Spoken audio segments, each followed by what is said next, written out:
A kú déédé àsìkò yìí, kókó inú ìwé ìròyìn la mú wá fún yín láti inú àwọn ìwé ìròyìn ilẹ̀ Nàìjíríà. Orúkọ tèmi ni Ọmágbémisọ́lá Ọmọlọ́rọ̀mọdẹ̀. Aṣòfin ìjọba àpapọ̀ 15 lábẹ́ ètò The Economic Rescue Group ni wọ́n ti ṣe ìpè fún kíkọ̀wé fi ipò sílẹ̀ fún ọ̀gá àgbà iléeṣẹ́ NNPCL Mele Kyari lórí ẹ̀sùn àìṣe àmójútó iléeṣẹ́ dáadáa. Ẹgbẹ́ yìí ṣe àwáwí wípé àìṣe àmójútó NNPCL ni ó fa ìjákulẹ̀ tí ìjọba ààrẹ Bọ́lá Tinubu ní ẹ̀ka epo. Nínú àtẹ̀jáde tí adarí ẹgbẹ́ Honorable Esosa Iyawe tó ń ṣaṣojú Ọ̀rẹ́dò Federal Constituency ní ìpínlẹ̀ Edo bu ọwọ́ lù, ní ẹgbẹ́ ti yarí bóyá kí wọ́n kúkú jáwé gbélé-ẹ̀ fún Kyari títí wọ́n á fi parí ìwádìí ìgbìmọ̀ sí iléeṣẹ́ alámòjútó epo lápapọ̀. Àwọn aṣòfin yìí fi ẹ̀sùn kan Kyari àti àwọn alámòjútó òṣìṣẹ́ yòókù wípé àwọn ni kò jẹ́ kí akitiyan ààrẹ Tinubu fún ìgbé ayé tuntun di ìmúṣẹ nípasẹ̀ ìwà jìbìtì àti àìlèṣàmójútó. Wọ́n wá ní bí àwọn wọ̀nyí bá kọ̀ láti yẹra kúrò ní ilé-iṣẹ́, kí ààrẹ Bọ́lá Tinubu fi ìwé gbélé-ẹ̀ ránṣẹ́ sí wọn títí ìwádìí yóò fi parí. Wọ́n ṣe àwáwí wípé epo ni igi lẹ́yìn ọgbà orílẹ̀-èdè. Àwọn ẹ̀sùn tí wọ́n ti ṣe àwáwí ni ó fa kí ìwádìí bẹ̀rẹ̀. Lára àwọn ẹ̀sùn yòókù tí wọ́n fi kàn wọ́n ni yíyọ̀ǹda ìwé àṣẹ láì gba ọ̀nà tí ó tọ́, àìsí laboratory láti fi ṣe àyẹ̀wò epo tí wọ́n ń kó wọlé láti òkè òkun àti bẹ́ẹ̀ bẹ́ẹ̀ lọ. Wọ́n ní àpẹẹrẹ fi ojú hàn wípé àwọn alámòjútó NNPCL fẹ́ ba iṣẹ́ jẹ́ fún ìjọba ààrẹ Tinubu. Fún ìdí èyí, wọ́n gbọ́dọ̀ lọ rọ́kúnlé títí ìwádìí yóò fi parí. Bí a kò bá gbàgbé wípé àìpẹ́ yìí ni Honorable Iyawe dá lábàá fún ilé ìgbìmọ̀ bí ó ti ké sí ìjọba àpapọ̀ kí wọ́n jáwé gbélé-ẹ̀ fún ọ̀gá àgbà àjọ alámòjútó epo Farouk Ahmed lórí ọ̀rọ̀ tí ó sọ sí irúfẹ́ epo tí ó ń jáde láti iléeṣẹ́ ìfọpo Dangote títí ìwádìí ọ̀rọ̀ rẹ̀ yóò fi parí. Ẹ̀kúnrẹ́rẹ́ ìròyìn wà nínú ìwé ìròyìn Leadership tó jáde lónìí. Lónìí ní iléeṣẹ́ ìlà ìbánisọ̀rọ̀ MTN kéde wípé àwọn ti ti gbogbo iléeṣẹ́ wọn jákèjádò orílẹ̀-èdè pa bẹ̀rẹ̀ láti òní ọjọ́ Ìṣẹ́gun 30 oṣù keje ọdún 2024. MTN sọ èyí nínú àtẹ̀jáde tí wọ́n fi sí orí ẹ̀rọ abánidọ́rẹ̀ẹ́ X fún àwọn oníbàárà bí wọ́n ti darí àwọn oníbàárà kí wọ́n ṣe àmúlò ẹ̀rọ ayélujára fún àtìlẹ́yìn. Ṣùgbọ́n MTN kọ̀ láti sọ ìdí tí wọ́n fi ti iléeṣẹ́ pa. Ó ṣeé ṣe kí ó ní í ṣe pẹ̀lú ìkọlù tí àwọn oníbàárà ṣe sí lára ẹ̀ka iléeṣẹ́ wọn lánàá ọjọ́ Ajé lẹ́yìn tí wọ́n gbégi dí ojú òpó ìlà ìbánisọ̀rọ̀ lórí ẹ̀sùn àìṣe àsopọ̀ SIM card àti NIN. Àwọn ọ́fíìsì MTN tí ó wà ní Ọ̀yọ́, Àbújá àti Kánò náà wà lára ibi tí àwọn oníbàárà ṣe ìkọlù sí. Ṣùgbọ́n bí èyí ṣe ń lọ lọ́wọ́ ni àjọ alámòjútó ìlà ìbánisọ̀rọ̀ NCC pàṣẹ kí gbogbo iléeṣẹ́ ìlà ìbánisọ̀rọ̀ lórílẹ̀-èdè ṣí gbogbo ojú òpó tí wọ́n gbégi dí fún ìgbà díẹ̀ tí àwọn oníbàárà fi yanjú ìgbésẹ̀ àsopọ̀ SIM àti NIN. Ẹ̀kúnrẹ́rẹ́ ìròyìn wà nínú ìwé ìròyìn The Guardian tó jáde lónìí. Ààrẹ gbogboògbò fún ìgbìmọ̀ ẹgbẹ́ ọ̀dọ́ àwọn ọmọ ilẹ̀ Ìgbò Ohanaeze Ndigbo Youth Council Maazị Chukwuma Ọkpala-Ezeukwù ti sọ wípé àwọn ọ̀dọ́ ọmọ ilẹ̀ Ìgbò kò ní bá wọn kópa nínú ìfẹ̀hónúhàn. Wọ́n ní kíkópa lè dá ìjà ẹlẹ́yàmẹyà sílẹ̀ tí ó lè fa ìpínyà tí kò ní ṣe àǹfààní fún àwọn ará ẹkùn gúúsù ìlà oòrùn. Ọkpala-Ezeukwù ṣàlàyé wípé ará ilẹ̀ Ìgbò ní ọ̀pọ̀lọpọ̀ ìdí láti darapọ̀ mọ́ ìfẹ̀hónúhàn tí wọ́n fẹ́ kí ó wáyé ní ọjọ́ 1 oṣù kẹjọ. Bí a bá wo bí ètò ọrọ̀ ajé ṣe rí, àtìmọ́lé Maazị Nnamdi Kanu àti ọ̀pọ̀lọpọ̀ àwọn ọmọ ilẹ̀ Ìgbò tí wọ́n fi sí ọgbà ìwàtúnṣe káàkiri orílẹ̀-èdè. Bákan náà ni àìfún ilẹ̀ Ìgbò ní àǹfààní sí ìṣèjọba, àìsíṣẹ́ àti bẹ́ẹ̀ bẹ́ẹ̀ lọ tó ìdí fún wọn láti darapọ̀ mọ́ ìfẹ̀hónúhàn.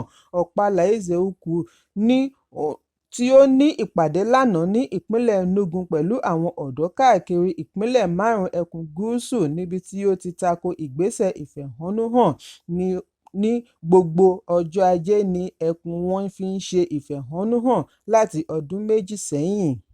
Ó fi kún un wípé ìfẹ̀hónúhàn mìíràn yóò ṣe àkóbá fún ará ìlú, ẹkùn àti ọrọ̀ ajé.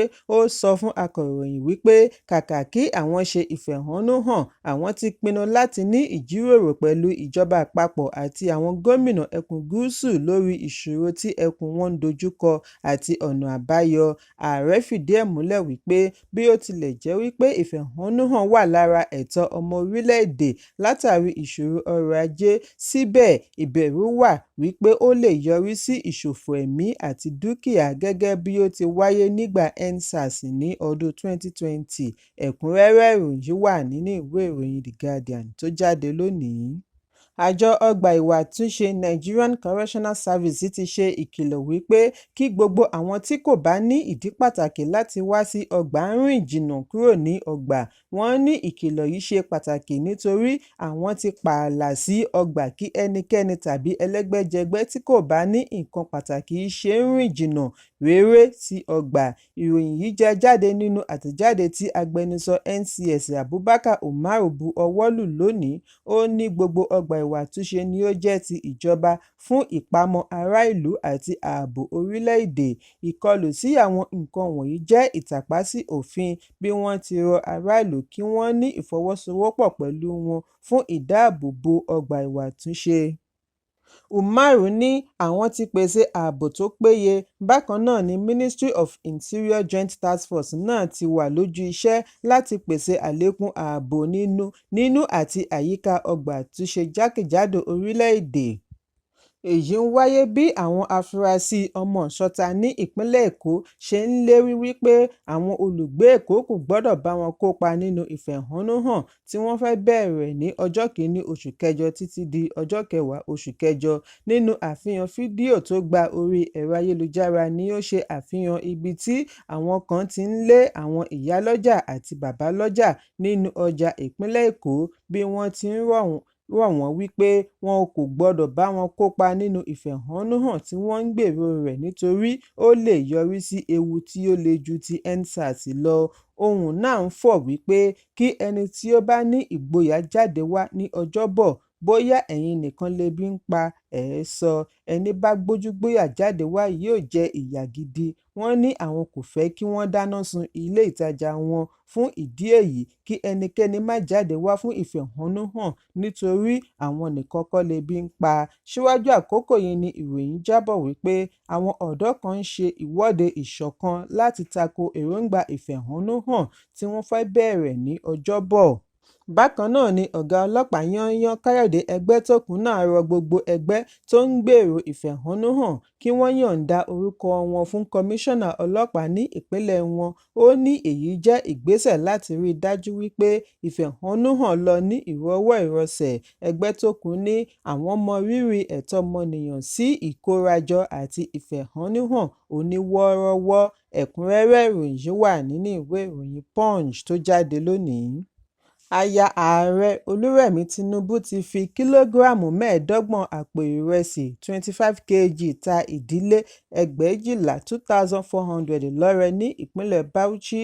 Àfihàn yìí wáyé nínú àfihàn fídíò tí iléeṣẹ́ amóhùnmáwòrán AIT gbé sí orí ẹ̀rọ abánidọ́rẹ̀ẹ́ X lónìí. Aya Gómìnà Bala Muhammed, Aisha Bala, fìdí ọ̀rọ̀ yìí múlẹ̀ bí ó ti fi kún un wípé bákan náà ni òun fi ẹgbẹ̀rún 10 náírà lé àpò ìrẹsì yìí fún gbogbo ìdílé. Ó wá dúpẹ́ lọ́wọ́ aya ààrẹ pẹ̀lú gómìnà ìpínlẹ̀ fún ìnáwó sí. Ẹ̀kúnrẹ́rẹ́ ìròyìn wà nínú ìwé ìròyìn Daily Post tó jáde lónìí. Òṣèré orí ẹ̀rọ ayélujára Débọ̀ Adébáyọ̀ tí gbogbo ènìyàn mọ̀ sí Mr Macaroni ti sọ wípé kò sí iye owó, ipò tàbí ìmọ̀nìyàn tí ó tó fún ìjàǹgbara ará ìlú. Lórí ẹ̀rọ abánidọ́rẹ̀ẹ́ ni Mr Macaroni kọ sí lónìí wípé àwọn kan ti pàdánù ìwàláàyè wọn nípasẹ̀ ṣíṣe àtìlẹ́yìn fún ìdàrúdàpọ̀, ìkórìíra àti ìṣelòdì. Ó ní àwọn kan ti sọ ogún ìbí wọn nù nítorí ohun tí wọ́n ń jẹ lọ́wọ́lọ́wọ́. Àìmọ̀kan àti ìmọ̀tara-ẹni-nìkan ni ó sì fọ́ wọn lójú sí ìpè fún ìṣọ̀kan, láìmọ̀ wípé bí ìṣọ̀kan bá wà, ohun gbogbo ni wọ́n ní. Ẹ̀kúnrẹ́rẹ́ ìròyìn wà nínú ìwé ìròyìn Daily Post tó jáde lónìí. Kókó inú ìwé ìròyìn tòní kò ní jù báyìí lọ.